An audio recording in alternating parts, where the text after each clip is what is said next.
weight, about 400 to 500 people. It jumps into the sky and it flies. It's an amazing thing. Technologies are amazing, there is no doubt about it. If we have mobile phones, wonderful. But the same mobile phone in India, if you want to know, has created a havoc with millions of young people.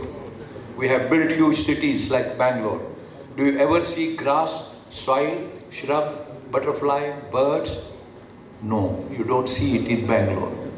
Similarly, many cities in India are built without the elements of environment.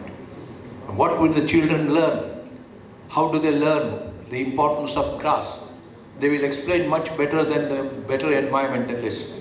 They will explain anything by getting information from computer. But that is not knowledge, that's only information. Knowledge must include a bit of experience. Then you internalize it. Otherwise you will not internalize it. How do you know what's a grass? We have destroyed grasslands in this country, in the world. Grasslands are equally important like forests. If you ask the politicians or most of the people like us, what is forest? We say forests are a bunch of trees and wildlife. But forests are beyond that. Forests are the basis of economy. For instance, I will tell you about Western Ghats. The Western Ghats of South India are the second most important biodiversity hotspots on the earth, next to Amazon forest. The second most important forests in the world are our Western Ghats. But the Western Ghats are chopped more than 45% in the last 30 to 50 years. The Western Ghats bring lot of rains. The rain-bearing clouds from the sea, they precipitate very heavily because of the forest. They create a lot of streams. Streams join the river. River feeds millions of acres of land for irrigation. And people produce food for the entire populations of the world. Imagine that, forest does it. And we have destroyed the forest. We think forests are only trees. In the recent past, we have chopped a lot of forests even in the Western Ghats by widening the roads, by putting more cars. In 2015, we went to Paris. Our Prime Minister said that we are going to mitigate the carbon emissions, but we came back and we started chopping the forests and widening the roads, putting more cars. Why should we have? That is why the technology of the world, because fisheries are collapsing. If you want to know, a lot of European countries are today bothered about the fishing. They are bothered about even agriculture, because global warming has caused a huge amount of ice to melt, and this melted water is rushing into the Atlantic Ocean. The conveyor belt has slowed down, so it has disturbed the fishing. It has not brought any seasons. It is slowing down the rains.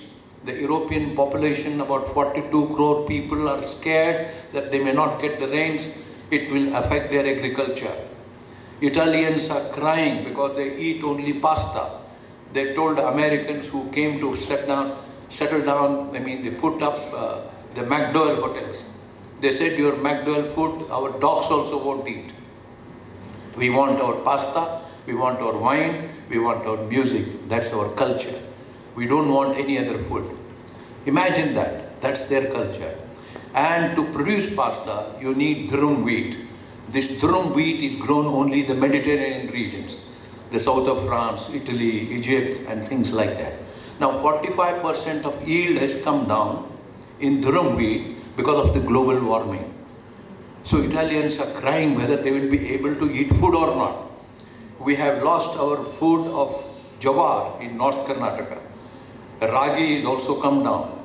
Paddy is coming down because we are increasing the city areas. We are expanding cities like mad.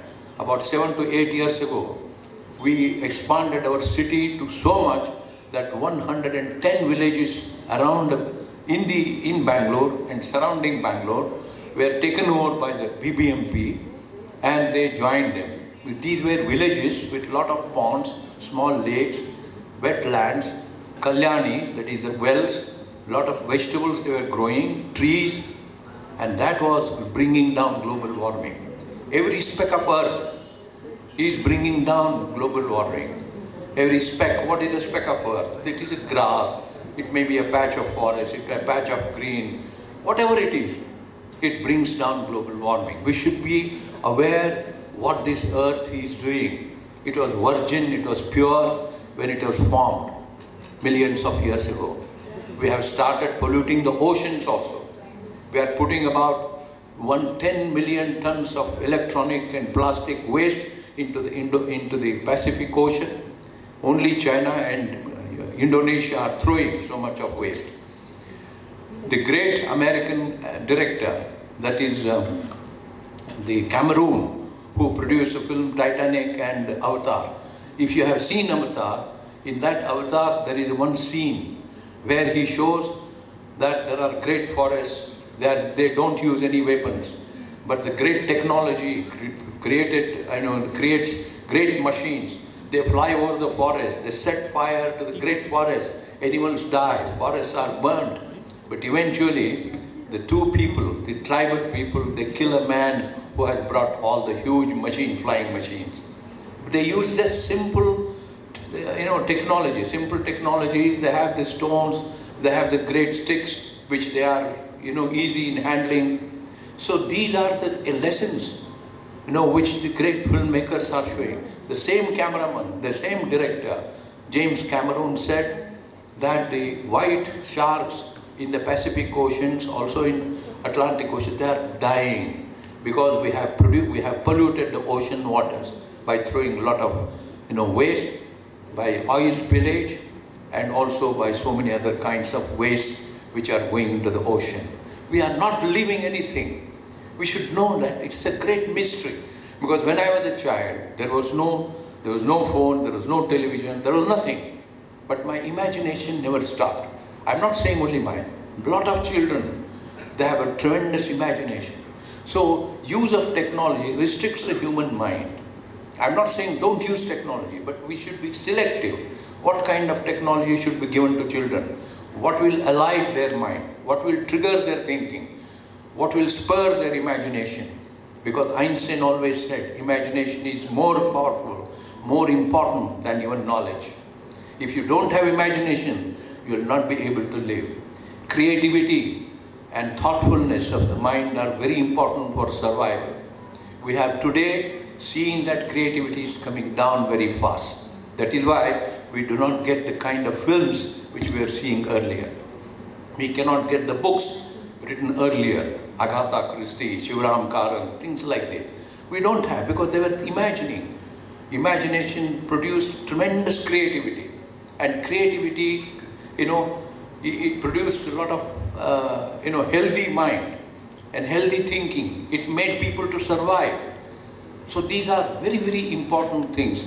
So what I'm saying is, it's not only the environment that I am talking or focusing about. Environment is most important. Kindly take it in your mind that environment is a basis of economy.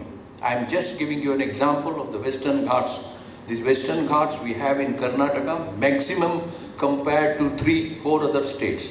That is Kerala, Goa, Tamil Nadu and Maharashtra. Karnataka has more than 9,000 square kilometers of forest, evergreen and green forest. We have. At the same time, we have the arid land, which is just next to Rajasthan. After Rajasthan, Karnataka is second in terms of having, the arid land. That's a desert-like land. So we must protect every tree.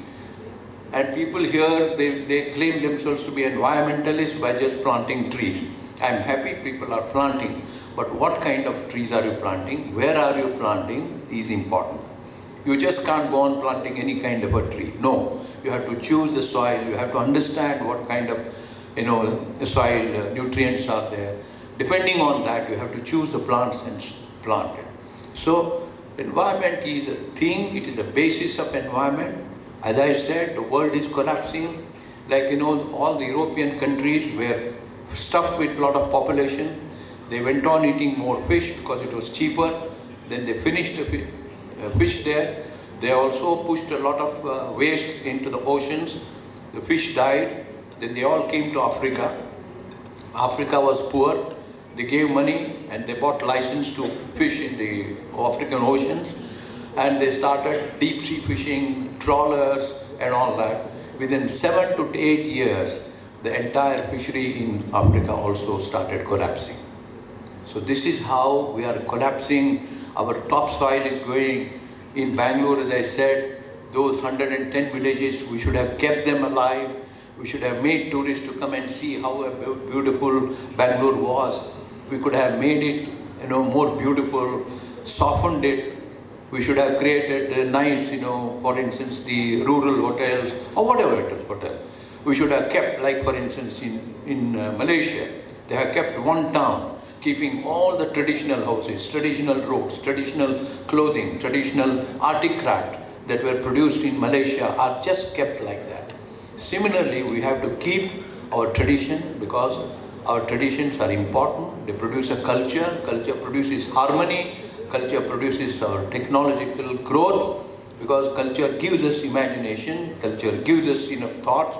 So these are very important, and I don't want to take more time now. I think you are looking at me. We'll finish.